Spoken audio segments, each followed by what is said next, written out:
Boa noite, pessoal. Bom, na aula de hoje, bora continuar falando, né, sobre os padrões de projeto aí de software. E só recapitulando, na aula passada, né, a gente viu, começou vendo o padrão singleton, né, que no caso ele garante que a gente tem apenas uma única instância de um objeto durante a execução da aplicação. E agora a gente vai ver um padrão mais voltado para a criação de objetos, né? Que no caso é o padrão Factory Pattern, ou padrão fábrica, né? Bem, o que esse padrão ele se propõe a fazer? Bom, primeiro de tudo, ele é um padrão que ele se refere à criação de objetos, certo? Mas quais são as vantagens de utilizar o padrão Factory? Bom, gente, o padrão Factory ele utiliza uma interface, né? No caso, vocês podem ver aqui, olha, eu utilizo uma interface, onde essa interface ela vai poder ser implementada por diversos objetos que utilizem aquela interface, né? Aquela determinada interface. E através de uma classe, a gente pode controlar qual, qual daquele objeto vai implementar determinada interface. Então, por exemplo, vocês podem ver aqui que eu tenho três classes, círculo, quadrado e retângulo. E essas três classes, elas implementam a interface shape. Shape em inglês significa forma, né? Então, o círculo, o quadrado e o retângulo, eles implementam a interface forma. Essa interface forma, ela que vai ser a interface que vai ser utilizada para, digamos assim, unir, né, as três classes, dependendo do que o programador ele quer criar. Essa classe aqui, ShapeFactory, o que ela vai fazer? Ela vai ter um método lá, onde dependendo do parâmetro que o programador passar para este método ele vai te retornar um objeto shape, certo? Sendo que esse shape ele vai ser com o código ou do círculo, ou do quadrado, ou do triângulo. Eu acho que vocês devem ter visto essa questão de mudar a implementação de determinado objeto na aula de orientação a objetos, né, programação orientada a objetos, na parte de polimorfismo, certo? Caso vocês não se lembrem mais ou menos o que é polimorfismo, vão lá no vídeo de revisão de orientação a objetos que eu passei no início da disciplina, que tem lá explicando mais ou menos o que é polimorfismo.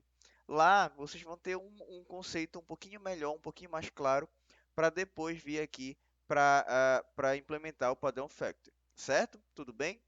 Então, feito isso, tendo uma interface, as classes que implementam aquela interface e tendo uma outra classe que vai controlar qual interface ele vai te recuperar, né? Qual implementação ele vai te recuperar, a gente pode passar para a parte da implementação no código, né? Então, aqui no NetBeans, o que que eu vou fazer? Primeiro de tudo, eu vou criar a nossa interface, né? Para a gente criar a nossa interface, para quem não se lembra, o botão direito no pacote, ao invés de Java Class, você vai criar uma Java Interface, né? Bora criar a interface pessoa, certo? Essa pessoa, a gente vai, botei pessoa com P maiúsculo, vou apertar Finish, você vai ver que ele vai criar uma interface, certo? Não uma classe. Para quem não se lembra, a interface em Java e em muitas outras linguagens de programação, ela recebe apenas nomes de métodos, certo?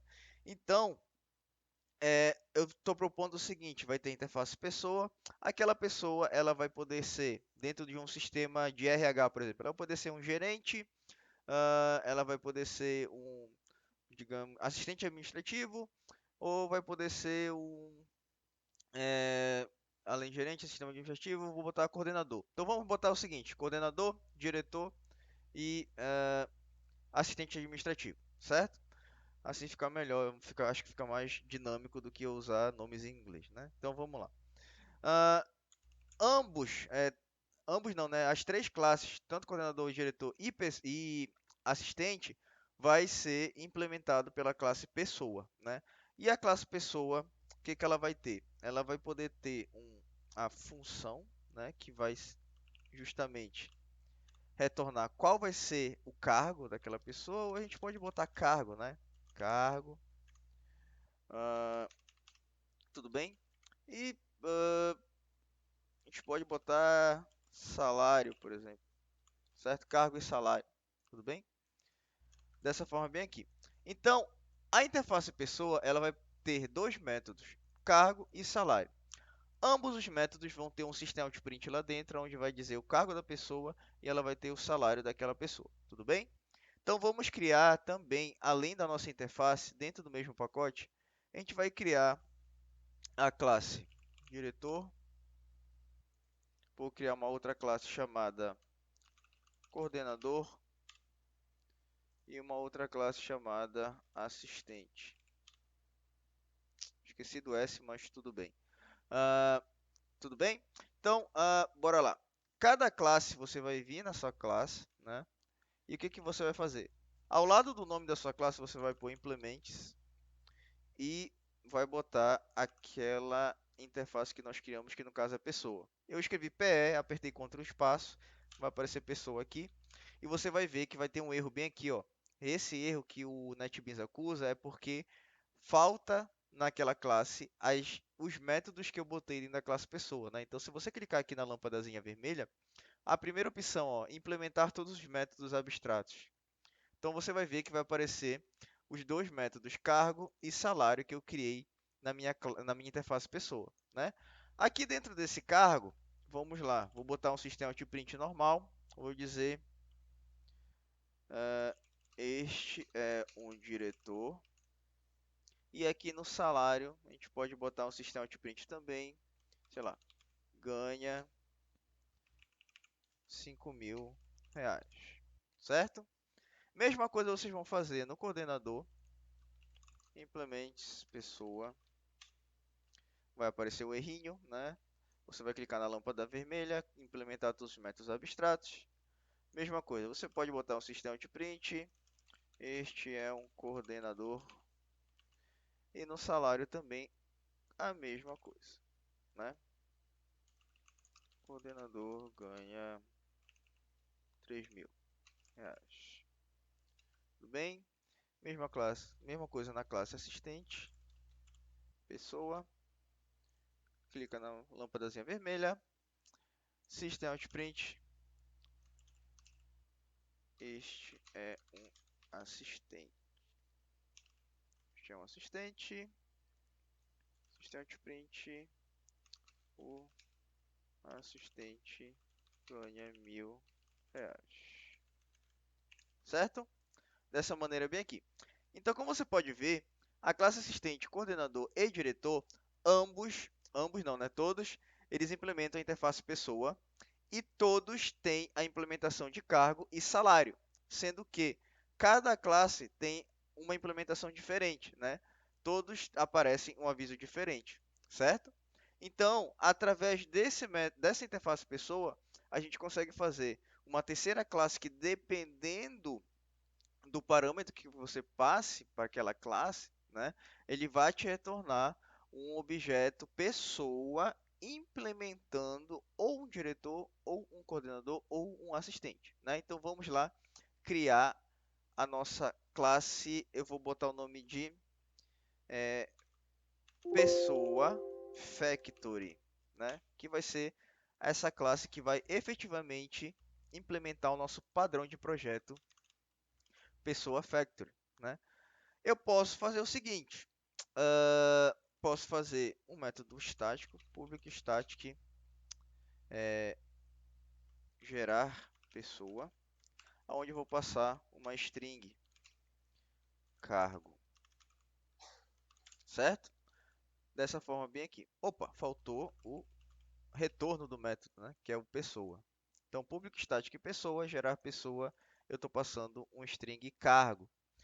Eu posso fazer um switch case bem aqui, cargo, né? Aonde?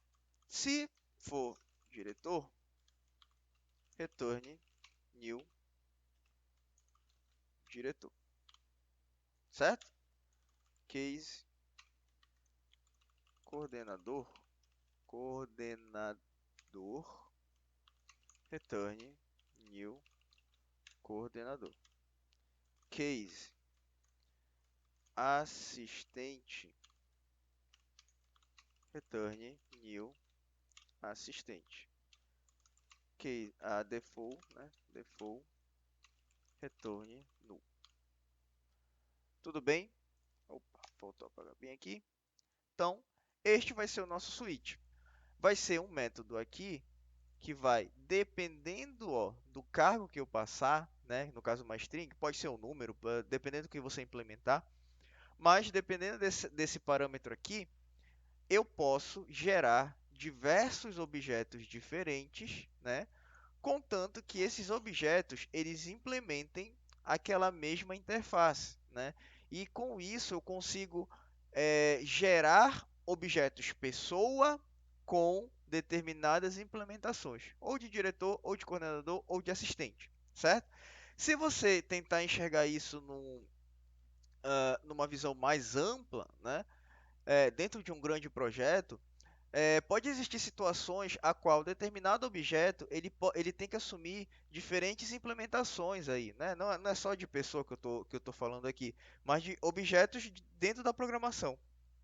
Então, é, a utilização do padrão de fábrica, né, de factory em inglês, permite que você gere dinamicamente, né, um objeto de implementação diferente de acordo com o parâmetro que tu passar, né? Se eu vim aqui na nossa classe de teste, deixa eu apagar aqui essa classe bem aqui. O que que a gente pode fazer? Ó, eu posso criar uma pessoa, né?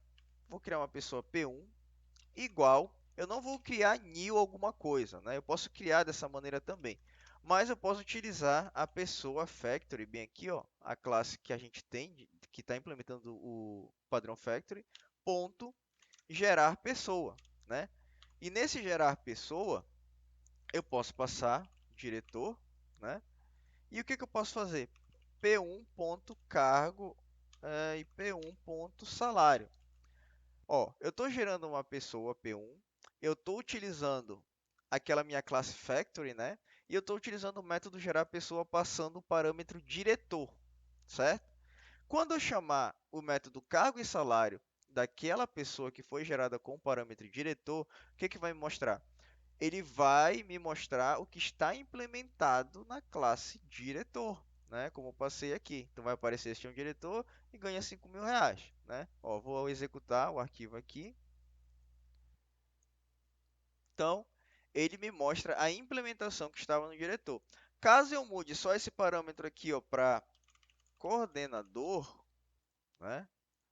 Ele vai me mostrar coisas relacionadas ao coordenador e assistente e assim por diante, né? Por exemplo, eu tenho a classe P1 e eu gerei um coordenador, né?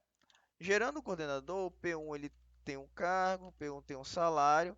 Só que, digamos assim, eu tô trabalhando ainda com o mesmo objeto, só que no meio da execução do programa, existe alguma coisa que eu precisei mudar essa pessoa para um diretor, né? Então, eu posso dizer que P1 vai ser pessoa factory, ó, ponto gerar pessoa. Posso dizer que ele virou um assistente, né? Opa, assistente, bem aqui, ó. A pessoa era um coordenador, aí vai mostrar o cargo e o salário dela, aí, sei lá, aqui tinha várias linhas de código, executou alguma coisa, e aquela pessoa, ela precisou virar um assistente, né? Então, você vai ver que esse objeto aqui, P1, ele vai mudar de implementação em tempo de execução, né? Então, ele vai assumir duas implementações que é muito semelhante ao polimorfismo, né? Que no caso é aquela técnica de orientação a objetos, a qual um objeto ele pode assumir diversas implementações através de uma interface ou uma herança, né? Que no caso ao invés de implements, que você usa lá no lado do nome da classe, é extends, né? Para quem não se lembra também vale a pena dar uma olhada. Tudo bem? Então esse daí é o método de factory, né? O método fábrica. Você pode utilizar, por exemplo, o método factory juntamente com o método singleton, né? Você pode assegurar para uma aplicação que aquele determinado objeto, um de diretor, um de coordenador e um de assistente, eles gerem apenas uma única instância durante toda a aplicação, né? Então, tem como, no caso, misturar diversos padrões de projetos, de acordo com aquele... Na primeira aula, né, eu mostrei uma rede, assim, toda interligada de padrões de projetos, então você pode fazer uma vasta mistura aí, de acordo com os problemas que você vai se deparando como programador, né? Não tem como eu enumerar os problemas aqui e, e falando, usa isso com isso, usa isso com isso. Não tem uma fórmula mágica, viu, gente? Vocês têm que, no caso, ter aquele feeling, né, de programador, conforme vocês vão programando, ganhando experiência. Aí vocês vão tendo feeling do que vocês acham que é o melhor padrão para resolver determinado problema que você achar lá quando estiver programando uma aplicação valendo, né? Então é isso. Esse é o padrão Factory e na próxima aula a gente vai vir com outro padrão, certo? Valeu!